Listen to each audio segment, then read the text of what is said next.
Bismillahirrahmanirrahim. Assalamualaikum warahmatullahi wabarakatuh. Alhamdulillahirabbil alamin ala ni'matil imani wal islam. Assalatu wassalamu ala sayyidina Muhammadin wa ala alihi wa sahbihi ajma'in. Amma ba'du. Puja dan puji marilah kita panjatkan kepada Allah Rabbul Izzati. Salawat beserta salam semoga tercurah limpahkan kepada Nabi Muhammad Sallallahu Alaihi Wasallam. Pada kesempatan ini kita bertemu kembali pada mata pelajaran PAI dan materi hari ini adalah kisah Nabi Isa alaihi salam. Simak ya. Nabi Isa alaihi salam berasal dari keturunan yang soleh dan taat kepada Allah Subhanahu wa Ta'ala. Ibunya bernama Maryam. Maryam adalah seorang gadis yang suci. Dia adalah anak dari Imron dan istrinya yang bernama Hanna. Mereka merupakan orang yang soleh yang selalu taat dan mengabdi kepada Allah Subhanahu wa Ta'ala. Nabi Isa alaihi salam dilahirkan di Yerusalem pada tahun 633 sebelum hijrah. Dengan kekuasaan Allah Subhanahu wa Ta'ala, Nabi Isa alaihi salam dilahirkan tanpa seorang ayah, sebagaimana Allah menciptakan Nabi Adam alaihi salam tanpa ayah dan ibu. Kemudian Allah menciptakan Hawa tanpa ibu. Demikian juga Nabi Isa alaihi salam. Kelahiran beliau tanpa ayah ini merupakan suatu ujian bagi umat manusia atas kekuasaan Allah Subhanahu wa Ta'ala. Untuk dapat mengetahui kisah Nabi Isa alaihi salam, maka kita perlu mengetahui asal keturunannya, yaitu ibunya Maryam. Kisah Maryam ibunda Nabi Isa alaihi salam. Maryam adalah putri pasangan Imron, seorang ulama yang alim, dengan istrinya yang bernama Hanna. Maryam dilahirkan ketika ibunya sudah berumur cukup tua. Hanna pernah bernazar pada Allah jika ia mempunyai anak, maka anaknya akan ia serahkan sebagai pengabdi dan hamba Allah di Baitul Maqdis. Baitul Maqdis adalah tempat untuk beribadah dan menyembah kepada Allah Subhanahu wa Ta'ala. Maka ketika ia melahirkan, segera ia serahkan anaknya ke Baitul Maqdis agar menjadi hamba Allah yang akan selalu ibadah dan menyembah Allah.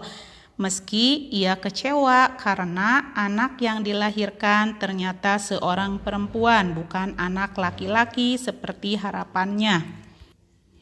Karena pada umumnya yang menjadi pelayan dan hamba Allah di Baitul Maqdis adalah laki-laki, meski demikian ia menyadari bahwa Allah lebih tahu apa yang terbaik bagi hambanya. Setelah diserahkan ke Baitul Maqdis, terjadi perdebatan di antara para pengurusnya, siapa yang akan merawat dan mengurus Maryam. Karena ia seorang wanita, akhirnya mereka mengadakan undian, siapa yang menang maka ia berhak untuk merawat dan mengasuh Maryam. Atas izin dan kehendak Allah, maka yang mendapat undian tersebut adalah Nabi Zakaria alaihi salam. Beliau masih bersaudara dengan Maryam sebagai pamannya, karena istri Nabi Zakaria alaihi salam yaitu Isya adalah saudara dari ibunya Maryam. Pada saat itu Isya berserta Nabi Zakaria alaihissalam juga belum mempunyai anak. Dalam perawatan dan didikan Nabi Zakaria alaihissalam, Maryam diasuh dengan penuh kasih sayang. Ia diberikan berbagai pemahaman dan ilmu sehingga menjadi wanita yang suci dan solehah. Guna menghindarkan fitnah, Nabi Zakaria alaihissalam menyediakan tempat atau mihrab bagi Maryam yang dekat dengan Baitul Maqdis, di mana ia tinggal dan selalu beribadah dan berzikir kepada Allah Subhanahu wa Ta'ala. Maryam pun tumbuh menjadi seorang gadis suci yang selalu taat beribadah kepada Allah dan terhindar dari perbuatan dosa dan maksiat. Ketika Maryam beranjak remaja, Maryam didatangi oleh seorang malaikat yang mengatakan bahwa Allah Subhanahu wa Ta'ala akan menganugerahkan seorang putra. Maryam sangat terkejut karena tidak pernah disentuh oleh laki-laki dan khawatir akan dicemooh jika hamil. Selanjutnya, malaikat Jibril menjelaskan kepada Maryam, "Ini adalah kehendak Tuhanmu dan baginya hal itu mudah dan tidak ada sesuatu hal yang mustahil dalam kekuasaannya." Kemudian Jibril pun meniupkan ruh yang suci ke dalam kandungan Maryam. Tak lama kemudian Maryam pun hamil. Tidak lama kemudian keluarlah Maryam dari Baitul Maqdis dan pindah ke tempat asal kelahirannya. Di sana Maryam merenung betapa malunya jika ia menjadi sasaran kecaman orang banyak. Ia yakin pasti suatu saat nama baik keluarganya akan terbawa-bawa. Keluarganya terkenal sebagai keluarga baik-baik dan terhormat. Belum pernah ternoda dan tercemar namanya. Setelah Maryam hamil, makin lama kandungannya pun makin besar. Gemparlah penduduk kampung tersebut karena melihat anak gadis yang belum bersuami itu hamil. Mereka menuduh Maryam telah melakukan perbuatan zina dengan seorang laki-laki. Maryam merasa malu dan cemas atas tuduhan orang-orang kepadanya. Ia pun mengatakan bahwa itu adalah kehendak Allah Subhanahu wa Ta'ala. Kelahiran Nabi Isa alaihi salam. Ketika kandungannya telah mencapai 9 bulan, Maryam pergi meninggalkan desanya. Maryam mencari tempat yang sunyi dan jauh dari keramaian. Di bawah pohon kurma di sebuah tempat bernama Bethlehem, Maryam beristirahat karena bayi yang dikandungnya sudah hampir lahir. Ternyata benar, disitulah Isa dilahirkan dengan izin Allah Subhanahu wa Ta'ala. Nama Isa bin Maryam ini adalah nama yang ditentukan oleh Allah Subhanahu wa Ta'ala. Firman Allah Subhanahu wa Ta'ala pada Quran surat Maryam ayat 23 yang artinya, kemudian rasa sakit akan melahirkan memaksanya bersandar pada pangkal pohon kurma. Dia, Maryam, berkata, "Wahai betapa baiknya aku mati sebelum ini dan aku menjadi seorang yang tidak diperhatikan dan dilupakan." Maka dia Jibril berseru kepadanya dari tempat yang rendah, "Janganlah engkau bersedih hati, sesungguhnya Tuhanmu telah menjadikan anak sungai di bawahmu." Quran surah Maryam ayat 24. Dan goyanglah pangkal pohon kurma itu ke arahmu, niscaya pohon itu akan menggugurkan buah kurma yang masak kepadamu. Quran surah Maryam ayat 25. Maka makan, minum, dan bersenang hatilah engkau jika engkau melihat seseorang, maka katakanlah, sesungguhnya aku telah bernazar berpuasa untuk Tuhan yang Maha Pengasih, maka aku tidak akan berbicara dengan siapapun pada hari ini. Quran surah Maryam ayat 26. Berita kelahiran Isa bin Maryam terdengar ke seluruh Palestina, termasuk Bani Israel. Mereka sangat marah dan bertanya kepada Maryam, "Hai Maryam, dari siapa engkau peroleh anak ini?" Maryam membisu, tidak mau berbicara.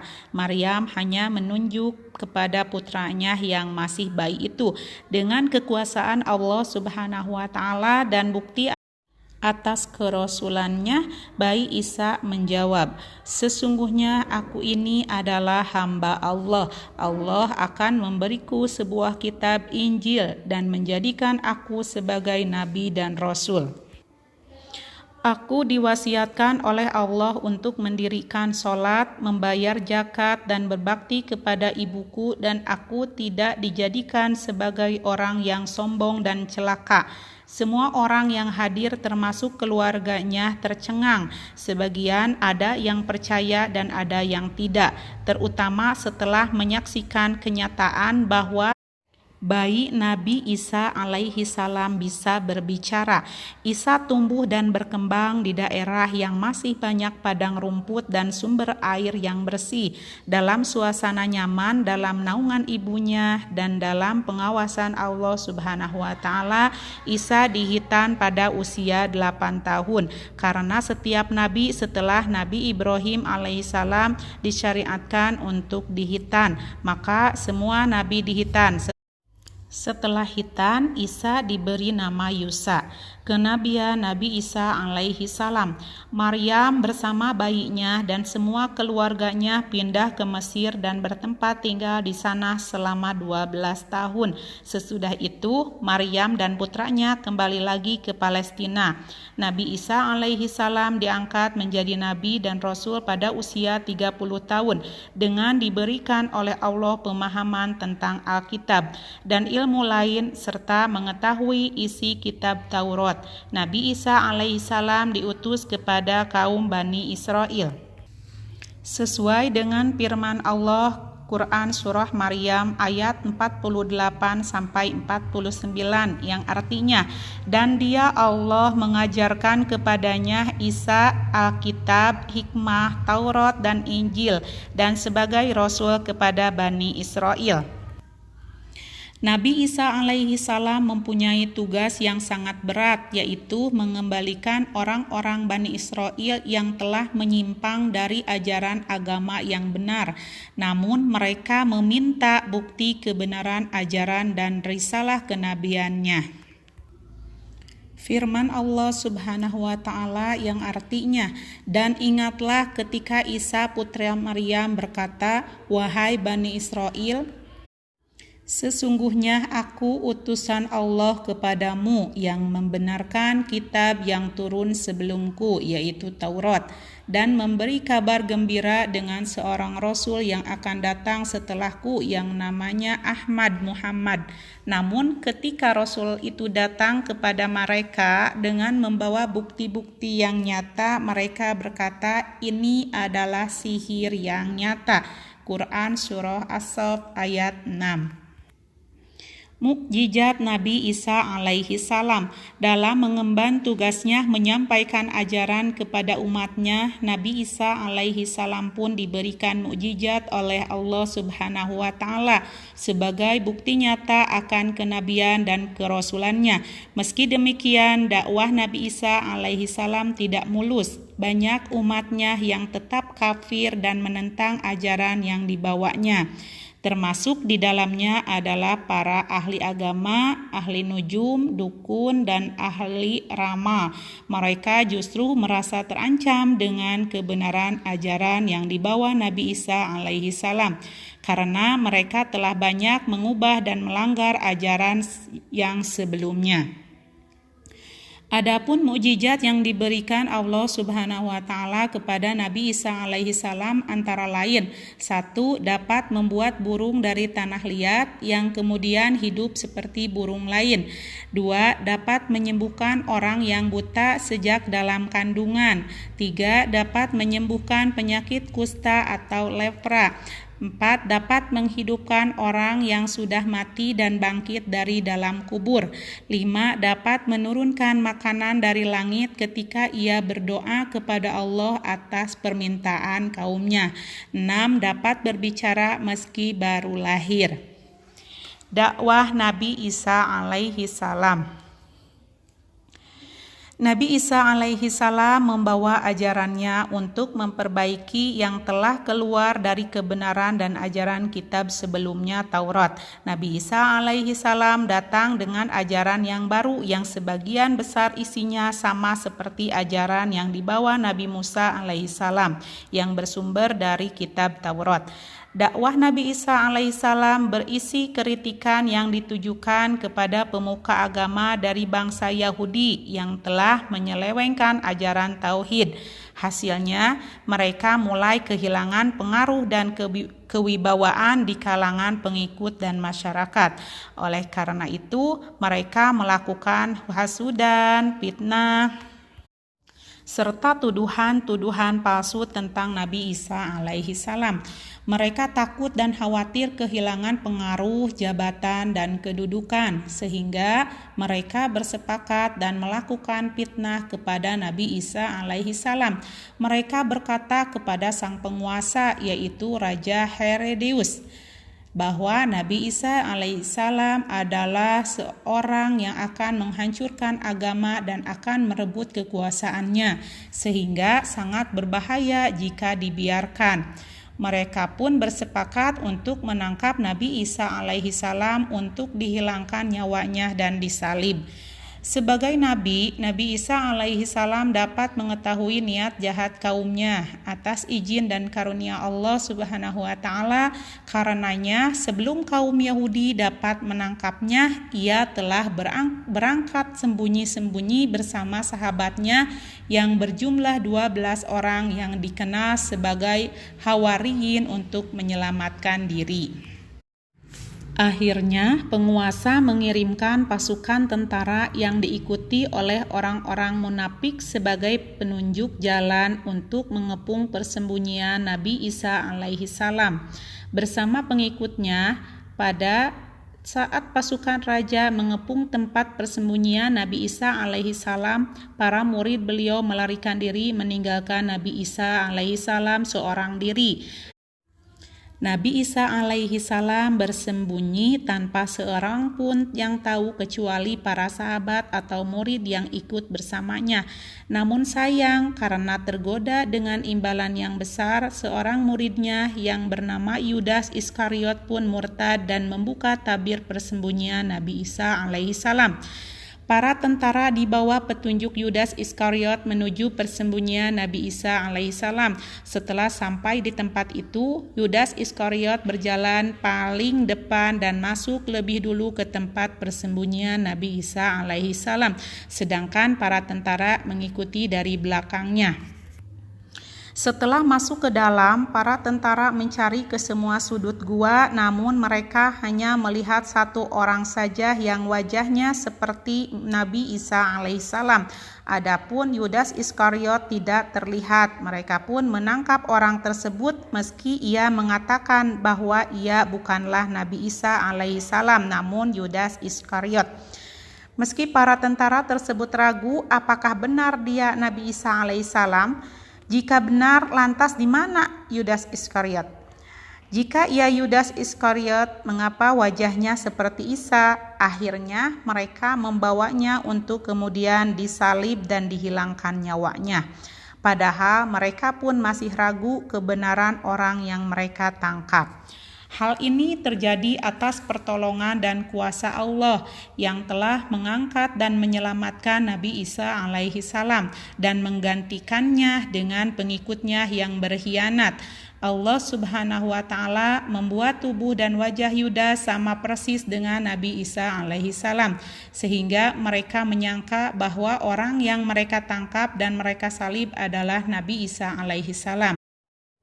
Firman Allah Subhanahu wa taala yang artinya, dan kami hukum juga karena ucapan mereka, sesungguhnya kami telah membunuh Al-Masih Isa putra Maryam, Rasul Allah, padahal mereka tidak membunuhnya dan tidak pula menyalibnya, tetapi yang mereka bunuh adalah orang yang diserupakan dengan Isa. Sesungguhnya mereka yang berselisih pendapat tentang pembunuhan Isa selalu dalam keraguan-raguan tentang yang dibunuh itu. Mereka benar-benar tidak tahu siapa sebenarnya yang dibunuh itu, melainkan mengikuti persangkaan belaka. Jadi mereka tidak yakin telah membunuhnya, tetapi Allah telah mengangkat Isa ke hadiratnya. Allah Maha Perkasa, Maha Bijaksana. Quran Surah An-Nisa ayat 157 sampai 158. Demikianlah Allah Subhanahu wa taala menyelamatkan Nabi Isa alaihi salam. Suatu saat nanti Nabi Isa alaihi salam akan diturunkan kembali ke bumi untuk meluruskan umat manusia yang telah lalai dan meninggalkan ajaran tauhid. Sesungguhnya semua nabi dan rasul membawa ajaran yang sama. Intinya adalah menyembah Allah Subhanahu wa taala. Demikian juga dengan ajaran Nabi Isa alaihi salam. Ia mengajarkan pokok-pokok ketuhanan yang sama dengan Islam sekarang ini. Namun, oleh sebagian orang Yahudi, ajaran Nabi Isa alaihi salam sudah banyak diubah dan diselewengkan. Antara lain, Yudas Iskariot yang disamakan wajahnya oleh Allah Subhanahu wa taala mirip seperti Nabi Isa alaihi salam, dianggap sebagai anak Tuhan yang menebus dosa semua umat manusia. Padahal dalam Islam, setiap manusia akan bertanggung jawab atas dirinya sendiri. Ajaran Al-Quran terhadap Nabi Isa alaihi salam. Dalam ajaran Islam sebagaimana tersebut dalam Al-Quran, Nabi Isa alaihi salam hanyalah seorang nabi, bukan anak Tuhan. Meski Maria mengandung Nabi Isa alaihi salam melalui perantara malaikat Jibril yang meniupkan ruh suci dari Allah Subhanahu wa taala. Sama halnya dengan penciptaan Nabi Adam alaihi salam.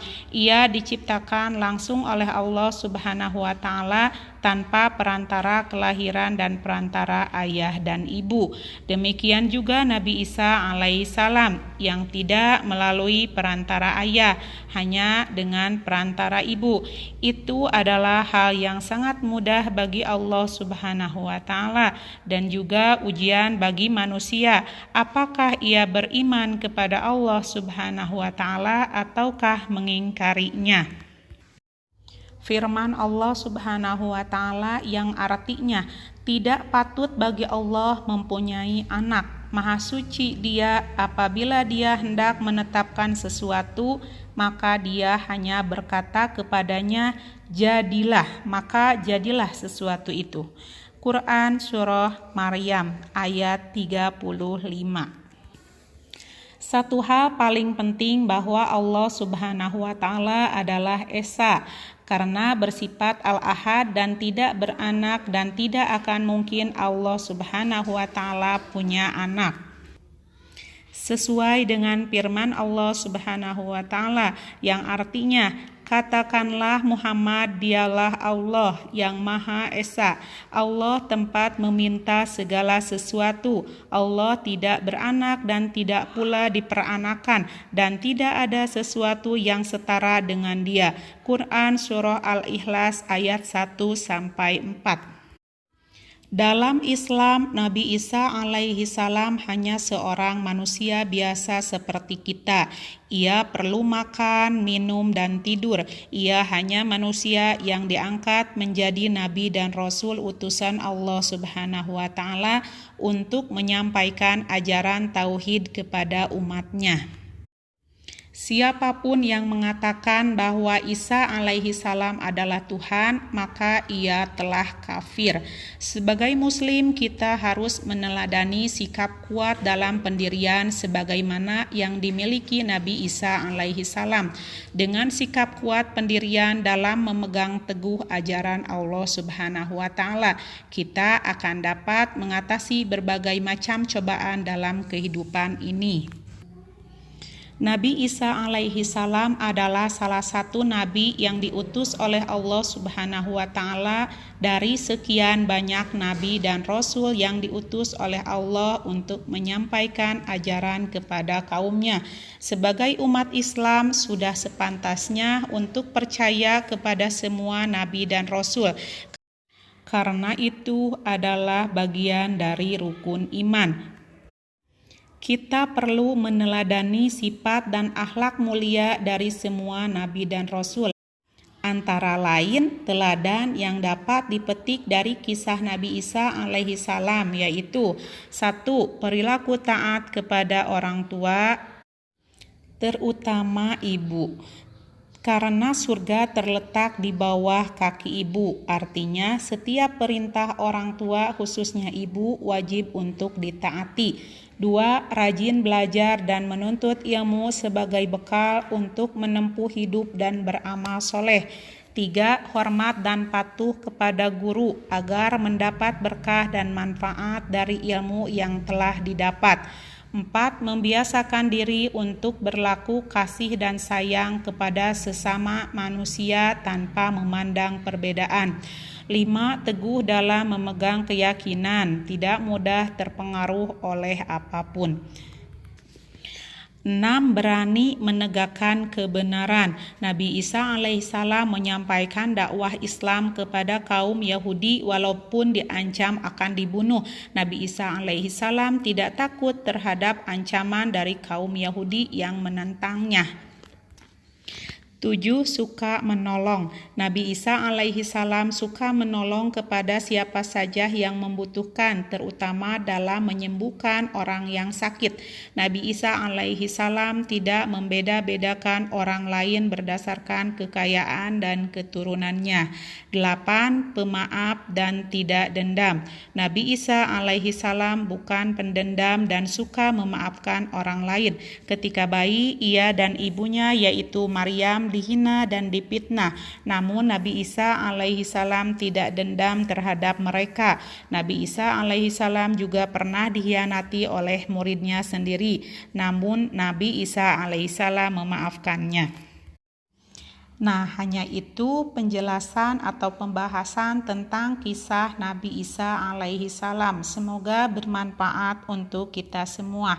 Kita tutup dengan membaca doa kafaratul masjid. Bismillahirrahmanirrahim. Subhanaka Allahumma wa bihamdika asyhadu alla ilaha illa anta astaghfiruka wa atubu ilaik. Rabbana atina fid dunya hasanah wa fil akhirati hasanah wa qina azabannar. Wassalamualaikum warahmatullahi wabarakatuh.